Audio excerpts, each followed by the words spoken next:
Powered by Riverside FM. Man, fresh off the Minnesota Vikings night practice last night, I got a lot of thoughts about it.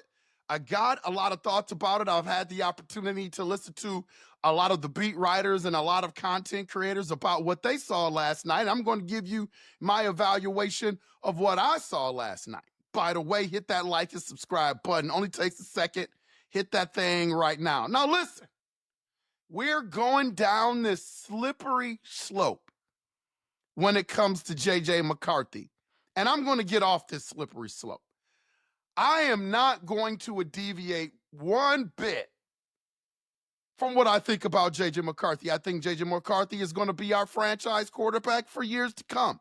I think he's going to be a term that I use all the time when I really like somebody. I think he's going to be box office. But here's what I'm already getting exhausted of. Whenever J.J. McCarthy doesn't look up to par, or whenever he does not look like an elite quarterback, I think there are some people out there that feel like they have to make excuse for J.J. McCarthy. Oh, J.J. McCarthy didn't have Christian Darrisaw. He didn't have his starting offensive line. He didn't have Justin Jefferson. He didn't have T.J. Hawkinson. I'm not going to make those excuses for J.J. McCarthy. J.J. McCarthy is a rookie quarterback. I am going to argue the fact that even if you had all those things in place, you might as well get ready for it. There is always going to be those times, UP Nation, Purple Gang, Skull Nation. There are always going to be those times where he doesn't look great. No matter what's in place, no matter when we're at full strength. There's going to be times where J.J. McCarthy is not going to look his best. And that doesn't mean he's a bust. That doesn't mean he's not a franchise quarterback. That doesn't mean that he's going to get traded. That doesn't mean he's not going to be here for the duration. It is the ebbs and flows of being a young quarterback. It is what I've tried to prepare UP Nation, Minnesota Viking fans for when everybody was talking about, nah, we don't want Aaron Rodgers. Nah, we don't want Sam Darnold. Nah, we don't want any veteran quarterback in here. We want to turn the page to J.J. McCarthy. Well, turning the page to J.J. McCarthy is taking everything that comes with a young quarterback. Guaranteed, there are going to be some times where he is going to look absolutely fantastic. You have seen those times in practice. You have seen the highlights. You saw it in the preseason game last year that he had an opportunity to play in. Man, but there's also going to be those times where he looks like a rookie. Like, that's going to be there, no matter who's in place. So don't try to make excuses for him to try to protect J.J. McCarthy. J.J. McCarthy doesn't need protecting. J.J. McCarthy is going to be all right. So it doesn't really matter who's in play. Does not having his offensive line full strength in there, did it make a difference last night? Probably so. Did not having Justin Jefferson and T.J. Hawkinson being able to get reps and play with the first team last night, did it make a difference in the offensive performance? Probably so. But also, I've been watching this game long enough, UP Nation, that we can have everything in place, and there's still going to be times where J.J. McCarthy doesn't perform well because he is a rookie quarterback and he is still developing. This thing is going to take time. I think we got the right guy, but it's going to take time. So stop with the making excuses of what this man doesn't have. Like, people that's making excuses every time he doesn't perform well, to me, subconsciously, that seems to be you justifying him not playing well, and you're not quite sure whether J.J. McCarthy is the guy. See, I'm sure, because I know he's going to bounce back from this, and eventually he's going to get it. Like at the night practice last night, man, the big thing that I saw was that left side of the offensive line, man, he was running for his life. pretty much on every single drop back where the play had to develop and there was a little bit more time needed, J.J. McCarthy was running all over the place. So the offensive line was breaking down. But guess what? As much as I've watched the NFL, man, when are you ever really going to be 100% healthy? I mean, your best chance at being 100% healthy as a football team is probably your first game of the season, and some teams don't even come into the first game of the season healthy. You're going to have pieces missing. So if having pieces missing dictates how good your quarterback can be and how good your offense can be, well, you might as well get ready for ebbs and flows all season long for the Minnesota Vikings, because guys are going to get banged up and guys are going to get hurt. The one thing that keeps coming out in training camp about J.J. McCarthy is his touch. Like, I think a big part of that, and I don't know this, I haven't watched every single practice, but remember the narrative that was coming out about J.J. McCarthy, probably spearheaded by Colin Cowherd, what they were talking about. J.J. McCarthy's got a limp arm. He doesn't have an arm. They gave away their arm in Sam Darnold. J.J. McCarthy wasn't allowed to throw the ball at Michigan because he didn't have an arm. Now, anybody that pays attention to the Minnesota Vikings in J.J. McCarthy knows that narrative is so away from the mark that it's almost criminal. Like any sports analysis guy, especially guys that are out there making millions of dollars, standing on that is fireable. Like, just go and watch the film. The one thing you can't say about J.J. McCarthy is that he doesn't have an arm. But see, I know Colin pretty well, and I know he's a smart guy. Like, there's no way he's missing that. It's just become a shtick now. It's about the clicks. It's about Minnesota Viking fans being upset at him. Negative press is good press because you're talking about it. You're going to watch it. You're going to click on his entries on YouTube. That's what it's all about, because that's what we're doing. So Colin has succeeded. Man, Colin's not that stupid. Colin knows JJ has an arm. But here's the thing. JJ is young and he's impressionable. What do you think JJ McCarthy thinks internally when he hears people talk about him having a weak arm? Now, JJ in front of the camera is going to come out and say, well, I don't listen to that. I'm just going to take one day at a time. I'm going to be the best. All the cliches. But deep down internally, man, that's got to get to you. It will get to me if I'm a quarterback. So what do you think JJ is going to do? JJ has come out, and the big thing is he's got to have more touch on his balls. Like, he's throwing it in there with some zip every single time, whether the guy is 20 yards downfield or whether the guy is 5 yards downfield. He's firing that ball in there. What do you think that comes from? The narrative that he's got a weak arm. So the one adjustment that I've seen with JJ so far in training camp, man, is he's got to find a way to put some touch on the ball and try to get all of that noise out of his head in terms of not having an arm. Like, every throw can't be the same throw. Every throw has its own personality and its own adjustment.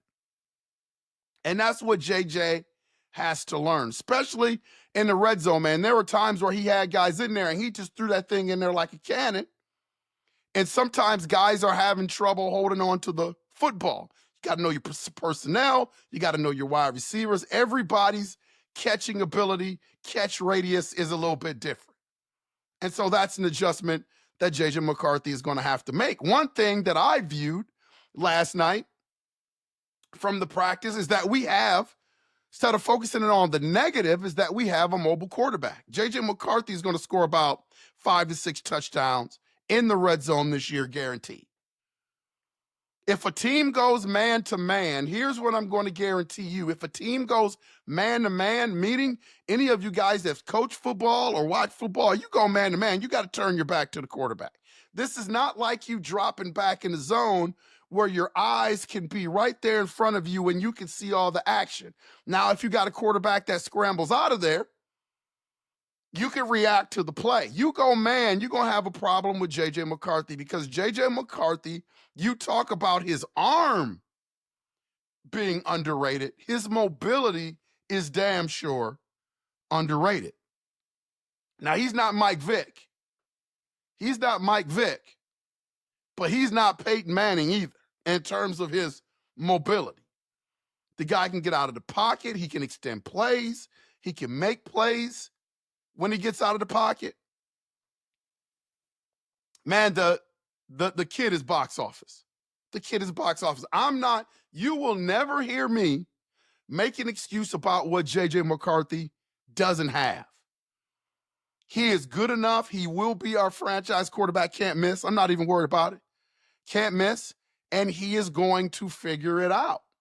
If you didn't want all of this adjustment periods, this is why I say people that just dismiss the conversation about certain quarterbacks throughout the offseason coming in, you're silly because you got to figure out what you want. I wanted J.J. McCarthy, so I'm with his development. I'm patient with his development. I know that there are going to be times where it's just going to be a roller coaster ride for J.J. McCarthy, and I'm down with him. I'm down with him when he's here, and I'm going to be down with him when he's there for this year, 2025. I'm going to give the young man time to work it out. I'm not going to be worried. I'm not going to be worried, and I'm not going to make excuses for him. On the other hand, a unit that I don't have to make an excuse for, B-Flow's defense. Man, this defense is going to be nasty work, man. It's going to be nasty. It's going to be nasty. The front seven, Hargrave, man. What a pickup. What a pickup. That dude could have got 3 or 4 sacks last night. He is strong. Once he gets his arm underneath your armpit, he is going to expand the seam of the offensive line. Now, I know he wasn't going up against first-string offensive linemen all night, but Jonathan Hargrave is going to be a major problem for offensive linemen. That is a pickup. And you add him to Gink and Grenard and Dallas Turner, who's going to be trouble. He's going to be trouble. You add that dude to that front seven, man, it is going to be nasty. It is going to be nasty. And here's where I've changed. Here's where the needle has moved to me, man, is that I know the verdict is still out, but the Minnesota Vikings cornerback room is okay. The Minnesota Vikings quarterback room is okay. Now, I'm not saying there's a super amount of depth there. I'm not saying that. But I'm really good with our top 4 corners. The only thing that happens is that, when you deal with corners, you deal with a lot of injuries. You deal with a lot of hamstrings and knees and all type of situations every year. Whenever have we had a injury-free cornerback room where you have your core of cornerbacks 90% of the season? Like you just don't see that. So I worry about the depth if people start to get hurt. But, man, if our cornerback room stays healthy, I think we're all right. Our secondary room, Theo Jackson's looking okay. Harrison Smith is old. This is probably his last year. He's been taking some practices off, but I ain't worried about Harrison Smith. You just signed Josh Metellus, who's going to be in the secondary too, man. This defense is nasty. This is going to be the best defense that the Minnesota Vikings have had in ages. And I'm thinking about some of Zimmer's best defenses. Man, I think that is going to surpass that, man. I think the Minnesota Vikings, they will flirt, barring injury, they will flirt with being the number 1 defense in the league. I just think with the creative mind of Brian Flores and the offensive and the defensive players that they've brought in for the last couple of years to add to this team. Woo, Skull Gang, Purple Nation, Skull Nation, UP Nation. The Minnesota Vikings defense is nasty. I was happy to see Will Riker go 6 for 6 field goals, hit a 51-yarder during the night practice. I'm still not sold though. I'm still not sold. Like, that is a nice comeback from the practices that he's had. I mean, the best thing that you could do is when you line up in the night scrimmage for kicks to go 6 for 6. Like, you got to be able to do that, man. You got to be able to do that. That's a nice start, but I want to see it daily. I'm not saying that you've got to be lights out and never miss a kick, but you shouldn't be missing 3 kicks in the practice every day. Like, you got to show some consistency. Like, I loved it last night, but I just want to see it during the preseason, and I want to see it during games. That spot, UP Nation, cannot be iffy. Cannot be iffy at all. Cannot be iffy at all. A lot of things coming out of that night practice, man. You know, the offense, I look at the game plan right now for the offense and JJ McCarthy going forward in preseason games, and I've been really vocal about this. I'm not even on the fence about it. I think sometimes these coaches and fans, you outsmart yourselves. I think JJ McCarthy and that offense needs reps together. Now, here's one argument. I was talking to a UP Nationer last night, and the one thing that he said made sense. He was like, well, if you're not going to play your first-string offensive line and you're not going to play your first-string guys, how can you play J.J. McCarthy? Because you don't want to put J.J. in there, one of your more valuable assets, in there with second and third stringers. Well, I think those guys make a lot of money, and they're creative enough to be able to figure that out. Reps, if the offense is going to look like it did last night, if it's going to look like it did last night, the offense and JJ need reps. The offense and JJ McCarthy need reps. And I know that everybody is going all in on these joint practices. Like, that's the new thing over the past couple of years. Joint practices, they can get their work done in joint practices and this and that and all that. Listen, man, joint practices are predictable. You've got to get JJ, especially JJ McCarthy, prepared for the unpredictable. Everything in the joint practice is going to be scripted. It's going to be scripted. The coaches are going to come up with situations just like the night practice last night was scripted. There were times where the offense was backed up against the goal line. There were times where the offense was in the red zone. This is what these joint practices are all about. The unpredictability goes away in certain situations. Situational football at the drop of a dime goes away. And I think that's really important for any sort of developmental process in whatever sport. But I get the fact that you don't want your prized possession to be in there with second and third stringers. But for me, JJ needs the reps.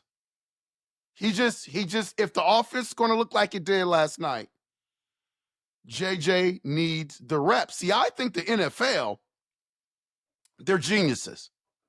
It's all about money. Like, the NFL product is so good, UP Nation.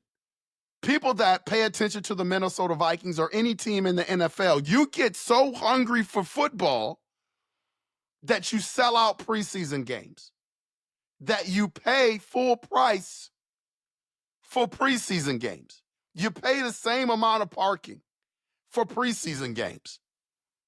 You pay for night practices. You pay for scrimmages. That's how good the product is in the NFL. And they know it. They know it. So I am not that I'm a conspiracy theorist, but I have always been under the impression.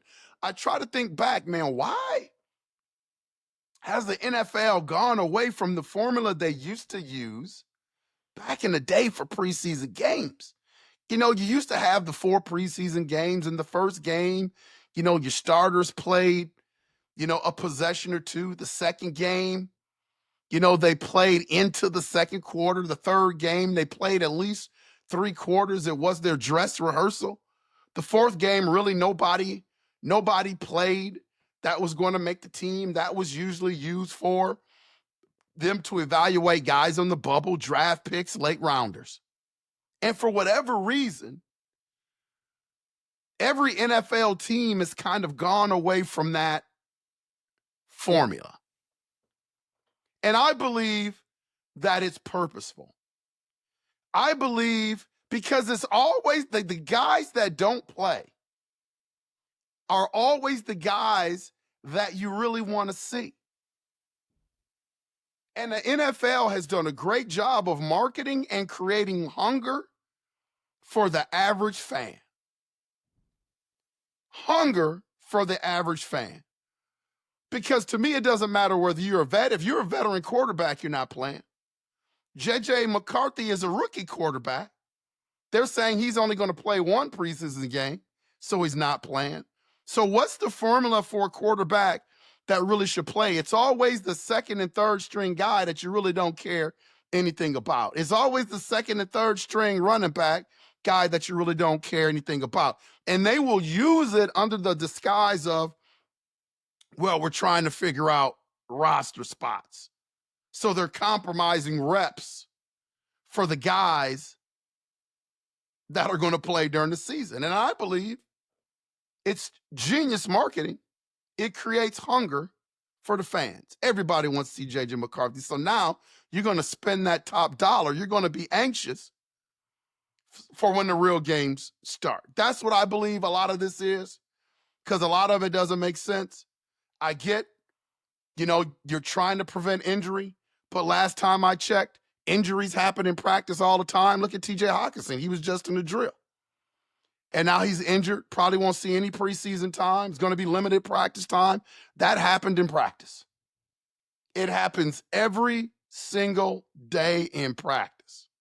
I just think if you want to take that route, I'm not going to argue with you, but there are certain instances where your guys that are going to play for you during the season needs to play and needs to get some reps, and I put J.J. McCarthy in that category. I just don't agree that he should sit out the last 2 games. I think you got to get him in there in some way in unscripted environments.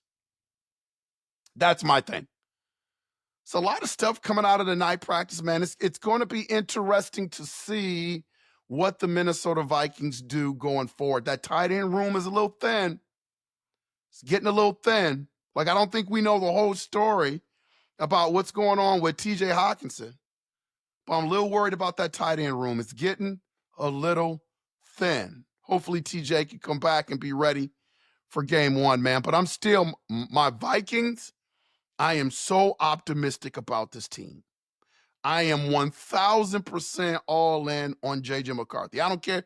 J.J. McCarthy can come back and light it up on Saturday and then come back and not look so great in the joint practices against the New England Patriots.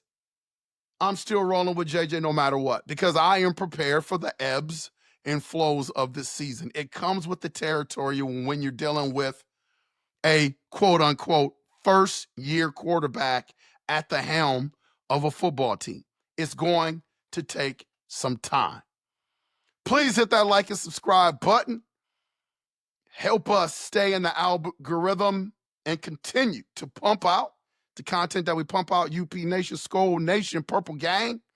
And as always, from UP Nation, we will continue to see ya when we see ya. All in on J.J. McCarthy and the Vikes. Go.